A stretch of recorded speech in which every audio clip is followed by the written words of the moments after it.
মানে কোনটি, কিন্তু এই হুইচের সঙ্গে ইভার যোগ করলে এই হুইচ ইভারের অর্থটি হচ্ছে যেটি বা যেই হোক না কেন।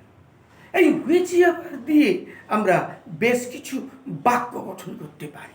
যদি বলি তোমাদের মধ্যে যেই প্রথম সেখানে পৌঁছাবে সেই এই পুরস্কারটি পাবে। Whichever of you reaches there first will get this prize.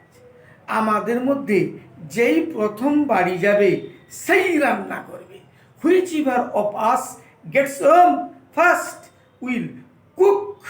যদি বলি এই 5 ভাইয়ের মধ্যে যে ক্লাসটা ভেঙেছে তাকে জরিমানা করা হবে।